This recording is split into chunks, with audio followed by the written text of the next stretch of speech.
दिल्ली कहाँ गई तेरी कूचों की रौनकें, गलियों से सर झुका के गुजरने लगी हूँ मैं।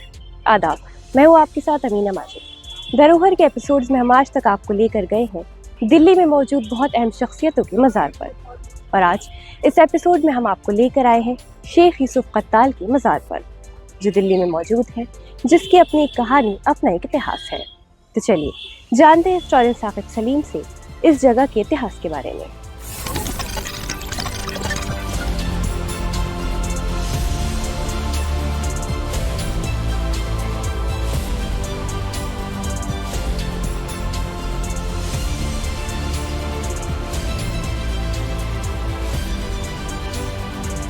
तो जैसे हम देखते हैं हमारे सामने एक मज़ार मौजूद है, तो मैं जानना चाहूँगी किसका मज़ार है और कौन है वो? जैसा कि जब हम यहाँ पर आ रहे थे तो बाहर ही एक पत्थर पर लिखा हुआ था, ये हज़रत शेख यूसुफ कत्ताल साहब का मज़ार है, जो कि लगभग लोधी पीरियड में हुए और बाबर के ज़माने तक दिल्ली में थे। मतलब ये जो मज़ार का जो ये तामीर हुआ है, ये बाबर तब दिल्ली में आ चुके हैं, उसके बाद हुआ है, मतलब इब्राहिम लोधी के बाद।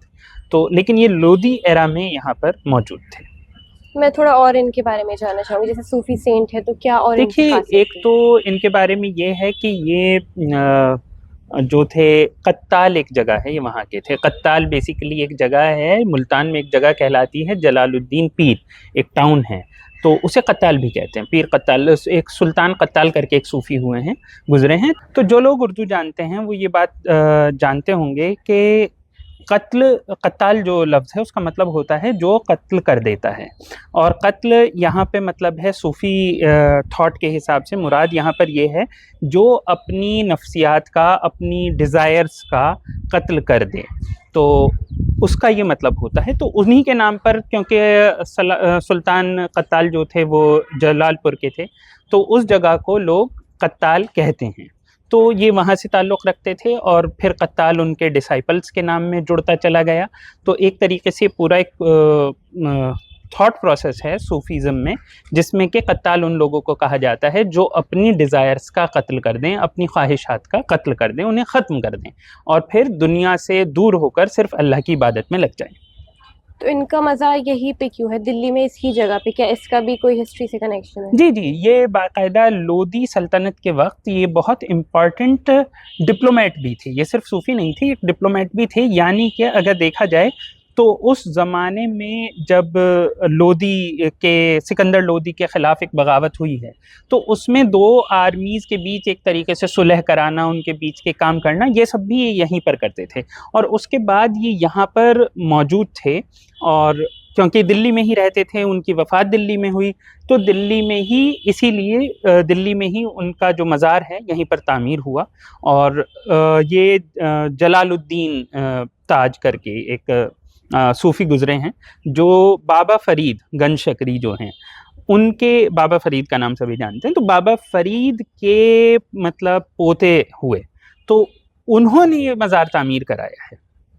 जैसे हम देख रहे हैं यहाँ पे और भी स्ट्रक्चर्स हैं, जैसे सामने मज़ार है, ये पीछे हमारे क्या है, मैं जानना चाहूँगी। जी, जो हमारे पीछे नज़र आ रही है एक छोटी सी मस्जिद है, जो कि अब काम में नहीं आ रही है और काफ़ी खस्ता हाल है। ज़ाहिर सी बात है, बहुत पुरानी चीज़ हो चुकी है, लगभग 500 साल हो चुके हैं, 500 से ज़्यादा ही हो गए हैं अब तो ये ज़ाहिर सी बात है अब यूज़ में नहीं है। लेकिन ये एक मस्जिद है जो कि मज़ार के साथ है, और बाकी आसपास आपको कुछ कब्र वगैरह भी नज़र आ रही है।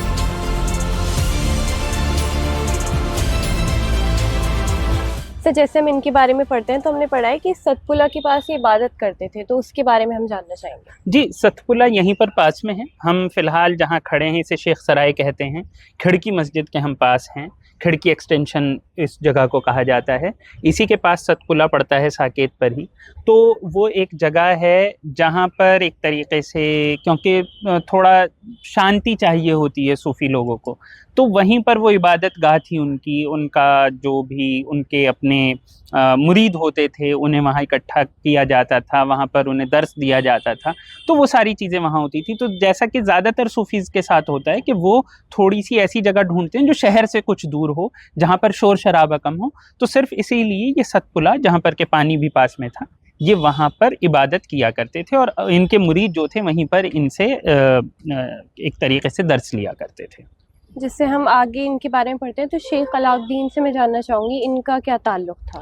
जी, शेख अलाउद्दीन इनके एक तरीके से कंटेम्प्रेरी भी हैं और कुछ डिसाइपल भी हैं, और जैसा कि मैंने कहा कि वो बाबा फरीद गंजशकरी के पोते होते थे, और उन्होंने ही इस मज़ार की तामीर कराई थी अपने ज़माने में, यानी कि 1527 में। वो ख़ुद एक सूफ़ी हैं, बहुत मतलब उनकी अपनी एक मान कान थी, और यहाँ पर इस मज़ार को जब उन्होंने बनाया तो उस वक्त तक वो एक तरीके से जो दिल्ली में जिन कुछ सूफ़ी हजरात की सबसे ज़्यादा मान कान थी, उनमें से वो एक खुद थे।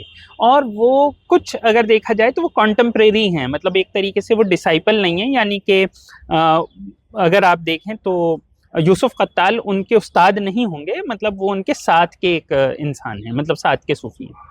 जैसे आपने इनके बारे में बताया तो पता चलता है कि हिस्ट्री में इनकी इम्पोर्टेंस थी, पर मैं जानना चाहूँगी इनके बारे में ज़्यादा क्यों नहीं है, चाहे हम गूगल पे देखें या वैसे देखें, ज़्यादा क्यों नहीं जानते लोग। जी, ज़्यादा इनके बारे में नहीं जानते हैं, उसकी 2-3 वजूहात हैं। एक वजह तो ये है कि लगभग उसी ज़माने में या आगे पीछे यूसुफ कत्ताल नाम के 2-3 सूफ़ी हुए हैं। एक सूफ़ी आपको दक्कन में भी नज़र आते हैं, और उनका ताल्लुक़ भी ज़ाहिर-सी बात है क्योंकि वो कत्ताल के ही थे, तो वही बाबा फ़रीद गंजशकरी से उनका भी ताल्लुक़ था। तो एक तो बहुत सारे रिकॉर्ड्स में ये कन्फ्यूजन क्रिएट हो जाता है, जब यूसुफ कत्ताल का नाम आता है तो कौन से यूसुफ कत्ताल का नाम आ रहा है। दूसरा, लोधी डायनेस्टी की थोड़ी बात भी कम होती है, और ये लोधी डायनेस्टी के टाइम में ज़्यादा इम्पॉर्टेंट थे, तो मुग़ल डायनेस्टी के तो तौर पर ये उतने इम्पॉर्टेंट नहीं थे। एक और चीज़ हुई है जो कि हिस्ट्री के तौर पर अगर मैं देखूं, कि मुग़ल टाइम्स में चिश्ती ऑर्डर की ज़्यादा इम्पॉर्टेंस हुई थी, तो कहीं ना कहीं वो भी शायद एक वजह है कि एक पैट्रोनेज होता है जो कि रूलिंग क्लास का होता है, एलीट क्लास का होता है। वो फिर जब 2-3 सदियाँ बीत गई तो उतना इन पर ध्यान नहीं है, ऐसा नहीं है कि बिल्कुल नहीं है, लेकिन उतना ध्यान नहीं है जितना कि बाकी दूसरे ऑर्डर्स को मिला, तो शायद ये भी एक वजह रही हो। लेकिन जो भी वजह है, यूसुफ कत्ताल के बारे में कम ही लोगों को पता है, और ऐसे बहुत से मज़ार आपको दिल्ली में मिलेंगे और दिल्ली के आसपास पानीपत वगैरह में भी मिलेंगे, जिनकी इम्पोर्टेंस बहुत थी उनके ज़माने में, लेकिन उसके बाद आज के वक्त में बहुत ही कम लोग उनके बारे में जानते हैं। ये अलग बात है, अभी भी आप यहाँ पर देखें तो चादर भी बिछी हुई है, दिया भी रखा हुआ है, यानी कि कुछ लोग तो ज़रूर हैं जो आज भी यहाँ पर आते हैं, चादर चढ़ाते हैं, मन्नत मांगते हैं और दिया जलाते हैं।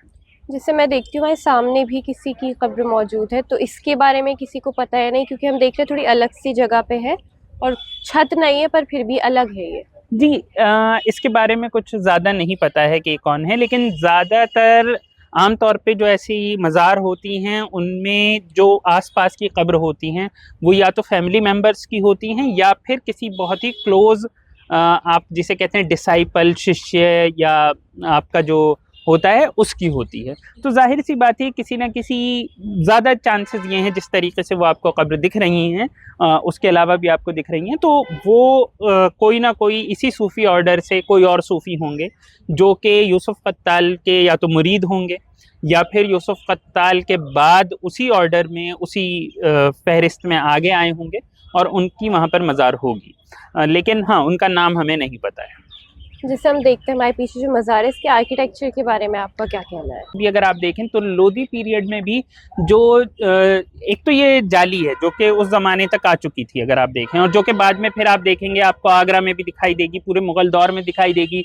उसके अलावा आपको इसके जो आर्चेज़ का जो तरीक़ा है वो कुछ इंडियनाइज्ड जिसे हम कहते हैं, जो कि मतलब हिंदुस्तान में पहले से था, मतलब जब सल्तनत पीरियड शुरू हुआ उसके पहले से भी आप इस टाइप के स्ट्रक्चर जो हैं, जब आप इसकी छत के पास देखते हैं तो जो आर्चेज़ इस तरीके से एक जो मेहराब है वो मतलब मेहराब नहीं है, मतलब एक और तरीक़ा है जिसमें कि छतरी बनाई गई है, और उसको वो पहले से हिंदुस्तान में था, तो उसकी भी यहाँ पर एक झलक मिल रही है। और लोधी पीरियड वो अकबर से पहले का ज़माना है, जब तक कि अगर देखा जाए तो आर्किटेक्चर का, जिसे आप इस्लामिक आर्किटेक्चर और हिंदू आर्किटेक्चर कहते हैं, उसका वो मिलाप शुरू नहीं हुआ था, वो सिंक्रेटिसिज्म तब तक नहीं आया था।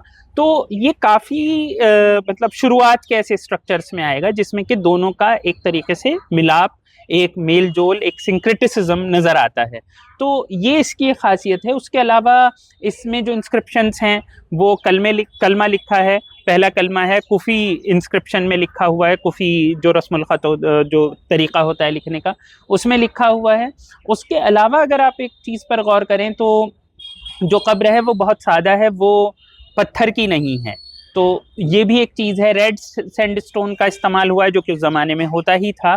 तो ये उस ज़माने की अगर आप देखें तो आर्किटेक्चर वाइज अगर आप इस पर गौर करें तो ये शुरुआत के उन आर्किटेक्चर में आ जाएगा जहाँ पे कि इस्लामिक आर्किटेक्चर और इंडियन हिंदू आर्किटेक्चर पहली बार जुड़ रहे थे। मतलब शुरुआत के, मतलब मैं ये नहीं कहूँगा ये पहला है, लेकिन हाँ शुरू के जो 50-60 साल का जो जब वो डेवलप हो रहा है तो उस डेवलपमेंट का ये हिस्सा है।